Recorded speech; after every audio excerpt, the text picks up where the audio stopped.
कुछ कहानियां ऐसी होती है जो हमारे दिल की गहराइयों को छू जाती है, पर इतने भीड़ भर वाले व्यस्त दुनिया में हम ऐसी कहानियों को नजरअंदाज कर देते हैं। इस मूवी की कहानी भी कुछ ऐसी है जो आपके दिल को छू के आपकी आंखें नम करने की ताकत रखती है। तो देर किस बात की, आइए शुरू करते हैं। कहानी की शुरुआत में हम एक पार्किंग नाम के आदमी को देखते हैं जो कि एक फेमस एक्टर है और फिलहाल वो अपने करियर के सबसे पीक पे है। फिलहाल पार्किंग अपनी ड्रीम लाइफ जी रहा है जहाँ पे उसकी मम्मी जो भी चाहे वो खरीद सकती है और उन्हें पैसों के बारे में सोचना भी नहीं पड़ता। पार्क एक लग्जरी अपार्टमेंट में रहता है जो कि सच में काफी लग्जरी और बहुत महंगी है। पार्क के साथ हमेशा उसका एक मैनेजर रहता है जिसका नाम जू यान है, जो कि पार्क का दोस्त भी है और फिलहाल जो पार्क के सारे काम को मैनेज करता है। उसके बाद एक दिन पार्क को बेस्ट मेल एक्टर का अवार्ड मिलता है और पार्क स्टेज पे अपना स्पीच देते हुए कहता है कि मैं आज जो कुछ भी हूँ वो सब मेरे लिए बहुत कठिन रहा है। उसके बाद हम एक लड़की सो यान को देखते हैं जो कि एक रेस्टोरेंट में बैठ के पार्क के अवार्ड शो को देख रही है और यहाँ हमें सो यान के बारे में पता चलता है कि वो पार्क की एक्स थी जब वो गरीब था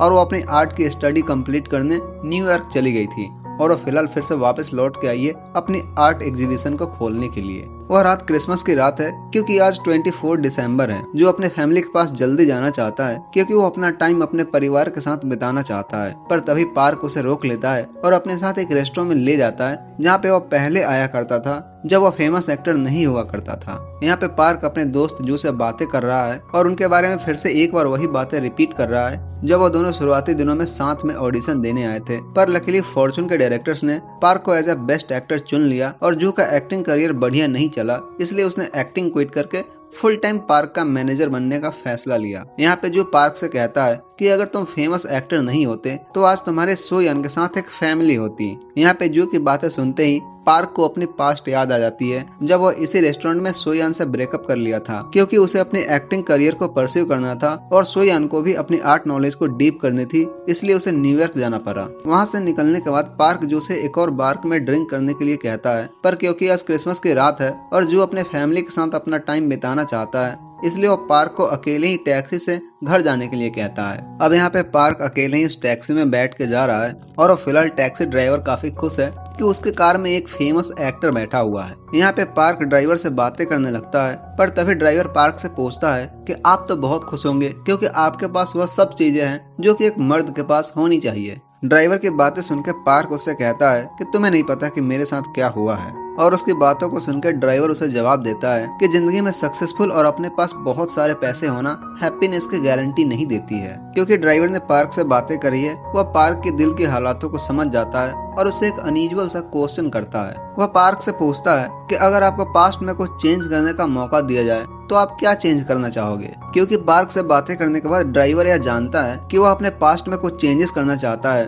और वह सो यान से ब्रेकअप नहीं करना चाहता था। उसके बाद अगली सुबह पार्क की नींद खुलती है और वो फिलहाल फ्लोर पे सोया हुआ है। वो जल्दी से घबराए हुए उठता है और अपने चारों तरफ देखता है। वह उस जगह पे नहीं है जिस जगह पे उसे एक्चुअल में होना चाहिए था, पर तभी उसके सामने दो बच्चे उसे पापा कहते हुए उसके पास आते हैं। यहाँ पे पार्क और भी शॉक तब हो जाता है जब वो अपनी वाइफ को देखता है और उसकी वाइफ उसकी एक्स सोयान है। सोयान उसे बताती है कि हम दोनों काफी साल से अपने इस घर में रह रहे हैं और उनके दो बच्चे भी हैं और अचानक से अपनी लाइफ इस तरह बदलने के कारण पार्क काफी परेशान हो जाता है और वह जू को कॉल करता है, पर फिलहाल के लिए वह उसका कॉल नहीं उठाता। उसके बाद पार्क अपने लग्जरी घर में जाता है जहाँ पे वह कैजुअली अपने अपार्टमेंट में एंटर करता है। यहाँ पे गार्ड्स उसे देख के काफी कंफ्यूज है क्योंकि उसे यहाँ पे एज ए रेजिडेंट आइडेंटिफाई नहीं किया गया है। पार्क अपने रूम में जाता है और अपना पासवर्ड एंटर करता है, पर वह गेट नहीं खुलती। पर तभी गेट खुलती है और उसके अंदर से एक दूसरा आदमी है। यहाँ पे पार्क को लगता है कि उसके रूम में कोई चोर घुस आया है और वह जबरदस्ती घर के अंदर इंटर हो जाता है और वहाँ पे सिचुएशन और भी खराब तब हो जाती है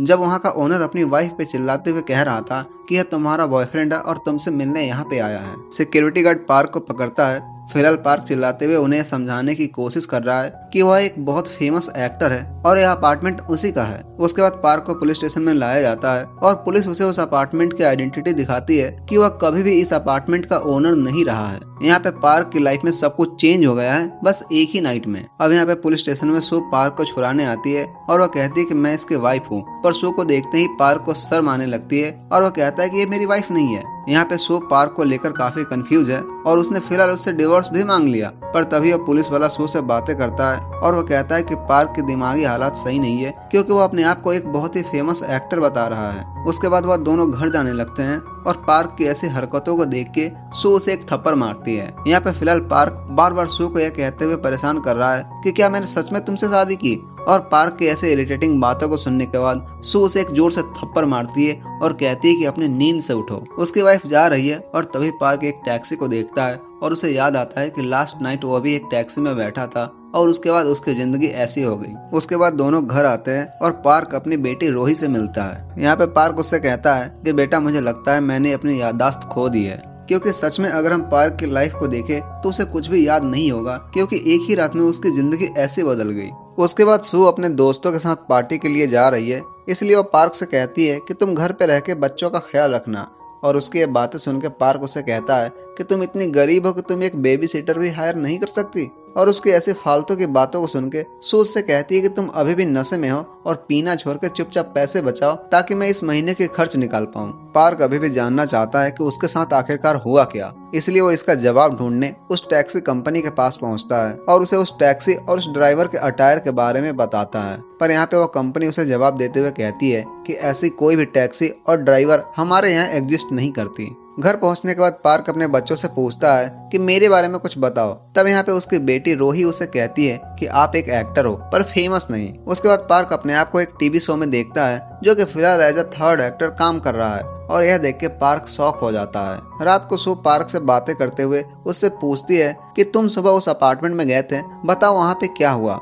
उसके बाद पार्क उसे सब कुछ एक्सप्लेन करते हुए कहता है कि कल शाम को मैंने एक टैक्सी ली थी और उसके बाद से ही मेरी जिंदगी पूरी तरह बदल गई। वह कहता है मैंने इस जिंदगी को नहीं चुना था और यही ऑफर उस टैक्सी ड्राइवर ने मुझे दिया और उसके बाद मैं यहाँ आ गया। यहाँ पे सू उसकी बातों को बड़े ध्यान से सुनती है और उसे कहती है कि तुम जो कह रहे हो वो बस एक फालतू की बातें हैं। उसके बाद दोनों सोने आते हैं और यहाँ पे पार्क को सू के साथ सोना कंफर्टेबल नहीं लगता, क्योंकि उसे अभी भी याद है कि उसे अपनी रियलिटी में उसके साथ क्या हुआ था। पर काफी समय अकेला रहने के बाद फाइनली वो उस लड़की के साथ सो पाया है जिसे वह कभी प्यार करता था। उसके बाद सुबह होती है और पार्क की नई जिंदगी शुरू हो चुकी है। वो अपनी नई फैमिली के साथ खाना खाता है और फिलहाल पार्क एक पापा है और वह घर पे ही रहता है। दिन भर उसके दोनों बच्चे उसके साथ खेलते हैं, पर अभी भी पार्क अपनी इस जिंदगी को अडॉप्ट नहीं कर पाया है। रात को जब पार्क काम कर रहा है, सू से बातें करते हुए कहती है कि कल तुम्हें मिस्टिक टीवी में काम करने जाना है। इस दुनिया में पार्क मिस्टिक टीवी में काम करता है, पर according to park mystic TV एक बहुत ही घटिया चैनल है,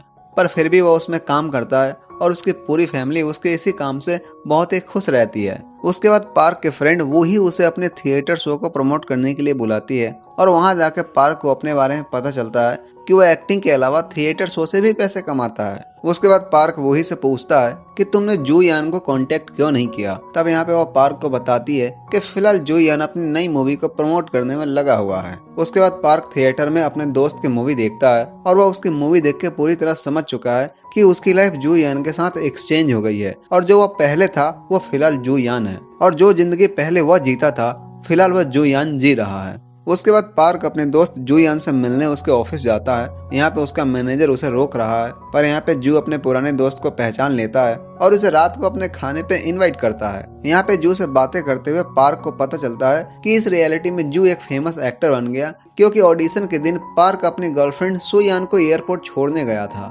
वहाँ से आने के बाद पार्क सू यान से उसके आर्ट एग्जीबिशन सेंटर में मिलता है और दोनों फिलहाल बातें कर रहे हैं, जहाँ पे सू यान उसे बताती है कि तुमने मेरे लिए अपनी ऑडिशन छोड़ दी जिसकी वजह से तुम एक्टर नहीं बन पाए और उसकी ये रियलिटी इस दुनिया की है, जबकि दूसरे दुनिया में एक्टर बनने के लिए पार्क ने सू यान से ब्रेकअप कर लिया था। यहाँ पे पार्क सू से कहता है कि क्या होता अगर 10 साल पहले तुम न्यूयॉर्क चली जाती। तब यहाँ पे सू से कहती है उसका तो मुझे पता नहीं, पर फिलहाल मैं तुम्हारे साथ खुश हूँ। उसके बाद पार्क जू के साथ एक थिएटर परफॉर्मेंस में जाता है, जहाँ पे वो देखता है कि जू सोया है और खाने के दौरान सब लोग अपने अराउंड एक फेमस एक्टर को देख के काफी खुश है। और यहाँ पे हमें जू और वही के रिलेशन के बारे में पता चलता है कि फिलहाल वो दोनों एक दूसरे को पसंद करते हैं। और इधर हम पार्क को देखते हैं जो अपने फैमिली के साथ घर पे पार्टी कर रहा है। वह एक बड़ा और फेमस एक्टर तो नहीं है, पर फिर भी छोटा मोटा एक्टर होने के तौर पे उसकी नेबरहुड की सारी लेडीज उसे जानती है और वह उन सब के साथ मस्ती करता है। उसके बाद कल होके पार्क की मम्मी घर पे आती है, जो कि काफी डिफरेंट है अकॉर्डिंग टू पार्क जो पहले रियलिटी में थी। यहाँ पे पार्क की मम्मी उस पर काफी गुस्सा है क्योंकि उसने अपनी जॉब से रिजाइन कर दिया। उसके बाद पार्क अपनी मम्मी को छोड़ने बस स्टॉप ले जाता है, जहाँ पे उसकी मम्मी कहती है कि काश मेरे बेटे को भी जू की तरह एक अच्छे रोल मिल जाए। उसके बाद पार्क अपने पापा के कब्र पे चढ़ाने के लिए फूल खरीदता है और वह सोयान को दे देता है क्योंकि वह अपने पापा के कब्र पे फूल नहीं चढ़ाना चाहता, क्योंकि जब तक उसके पापा जिंदा थे उसे कोई भी अच्छी मेमोरी नहीं मिली।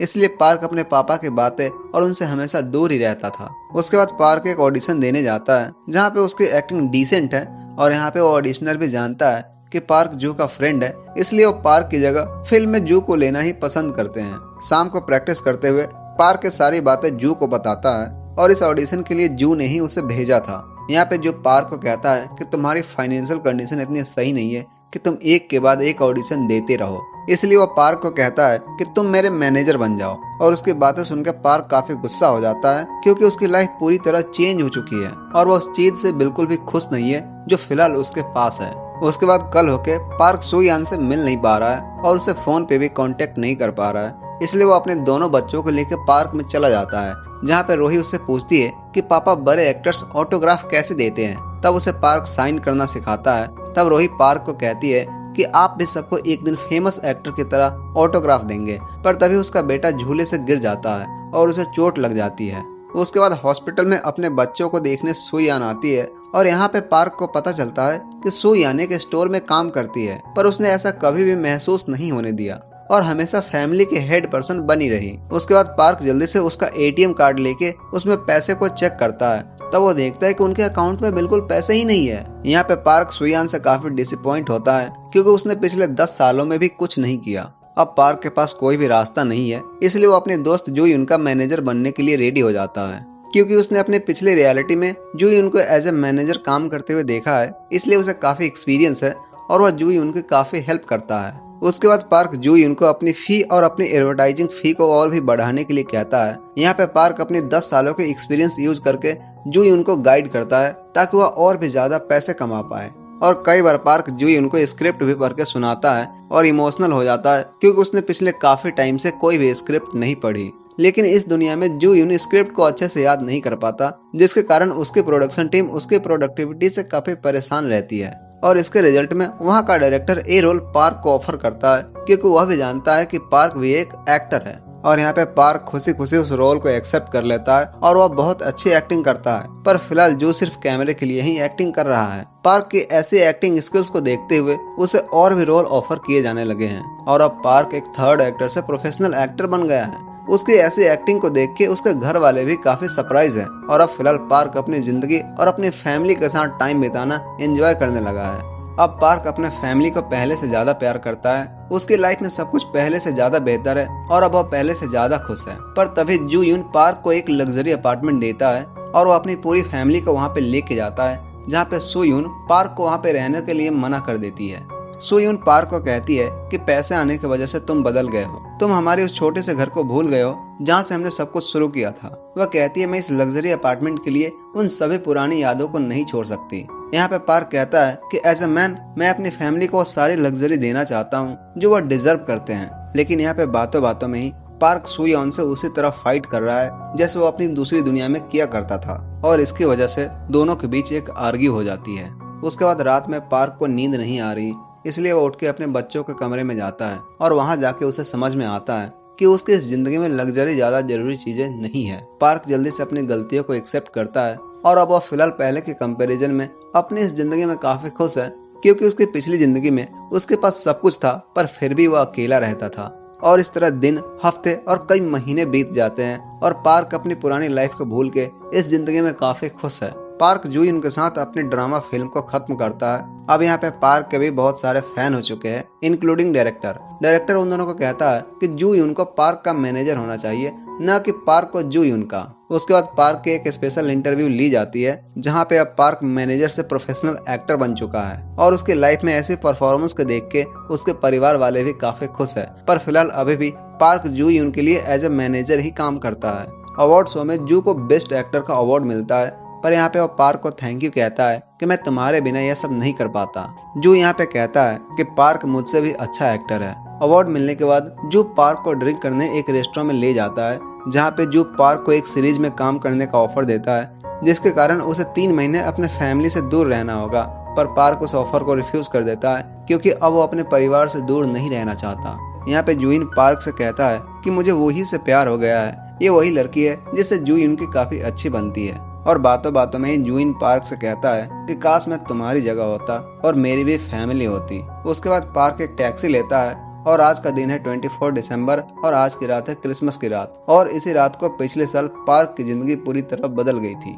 पार्क टैक्सी के अंदर बैठता है और तभी वो ड्राइवर पार्क से कहता है कि अब तुम्हारे पास बस थोड़ा ही टाइम बचा हुआ है इस जिंदगी से निकलने और अपने पुरानी जिंदगी में वापस लौटने के लिए। ड्राइवर की बातें सुनते ही पार्क को अपने पिछले साल वाली बात याद आ जाती है और अब वो अपनी पुरानी जिंदगी में नहीं जाना चाहता, वो यहीं पे खुश है। यहाँ पे पार्क उस ड्राइवर से गुस्सा होता है और वो कहता है कि तुम होते कौन हो मेरी जिंदगी से खिलवाड़ करने वाले। और तभी कार रुक जाती है और उसके बाद हम उस ड्राइवर की शक्ल देखते हैं जो कि पार्क के पिता है। वह पार्क से कहता है कि मुझे पछतावा है कि मैं अपने बेटे के साथ टाइम नहीं बिता पाया और बस अपने काम पे ही फोकस्ड रहा। और यहाँ पे उसकी बातों को सुन के पार्क रोने लगता है क्योंकि आज तक उसने अपने पापा से बात नहीं किया, उनके मरते वक्त भी। उसके बाद पार्क अपने घर आता है और अपने बच्चों को जोर से गले लगाता है। वह उन्हें बेड पे सुलाने ले जाता है और उनके चेहरे को देर तक देखते रहता है। वह जानता है कि कल से वह उनके मासूम चेहरे को कभी नहीं देख पाएगा। उसके बाद पार्क अपने पापा के साथ बचपन की फोटो देखता है और उसे अब अपने पापा को समझने का व्यू पॉइंट चेंज हो चुका है और उसे एहसास हो गया है कि अपने फैमिली के साथ टाइम स्पेंड करना कितना वैल्यूएबल होता है। उसके बाद वो अपनी प्यारी वाइफ सुयान के साथ सोता है और अपने इस मोमेंट को हमेशा याद रखना चाहता है क्योंकि अब ये फीलिंग कभी भी रिपीट नहीं होगी। और सुबह होकर पार्क की नींद खुलती है। वो अपने लग्जरी अपार्टमेंट में अकेले हैं क्योंकि अब उसकी लाइफ वो पिछली लाइफ नहीं रही और इसके लिए वह काफी उदास है। पार्क उदास होकर बैठा है और तभी उसके पास जो यून आता है। यहाँ पे पार्क उसे शहर में लगे आर्ट गैलरी की एग्जीबिशन के बारे में पूछता है। तब जो यून उसे बताता है कि आज उस आर्ट गैलरी का लास्ट दिन है। यहाँ पे पार्क को यह जान के थोड़ी सी खुशी मिलती है कि भले ही उसने अपने पिछले लाइफ में 10 साल बिताए हैं पर इस लाइफ के लिए वह सिर्फ एक दिन के बराबर था। और यहाँ से जाने से पहले पार्क जोयून को एक और ऑडिशन देने के लिए कहता है और उसके बदले सारे पैसे वो पे करेगा। पार्क दौड़ते हुए उस पेंटिंग एग्जीबिशन सेंटर पहुँचता है जहाँ वो देखता है कि सारे स्टाफ्स पेंटिंग को पैक कर रहे हैं। और तभी पार्क दीवार पे एक पेंटिंग को नोटिस करता है जिसमें ये वही घर है जिसे उसने अपने सपने में देखा था। और तभी यहाँ पे सोयान आ जाती है। वह पार्क से पूछती है कि तुम यहाँ पे क्या कर रहे हो और पार्क उसे कहता है कि मैं तुम्हें इस पेंटिंग की असली जगह दिखाता हूँ। पार्क जल्दी से सोयान को उस घर के पास ले जाता है जिसे उसने अपनी पेंटिंग में बनाई हुई है और जिसे पार्क ने भी अपने सपने में देखा था। और अब जाके पार्क को ये बातें समझ में आई है कि फैमिली कितनी इम्पोर्टेंट है। और अब 2 साल बीत गए हैं और फाइनली पार्क ने सोयान से शादी कर ली है और उनके 2 ट्विंस बच्चे भी है, रोही और रोहन। वो पिछले वाले सपनों की तरह तो नहीं है पर फिलहाल इनके ट्विंस तो है। और अब वह फिर से सोयान के साथ सब कुछ शुरू से शुरू किया है। आई होप कि तुम्हें ऐसी दिल को छू जाने वाली ये स्टोरी काफ़ी अच्छी लगी होगी। अगर यहाँ तक आ गए हो तो वीडियो को लाइक शेयर और चैनल को सब्सक्राइब करो। मिलते हैं किसी नेक्स्ट वीडियो में, तब तक के लिए बाय बाय।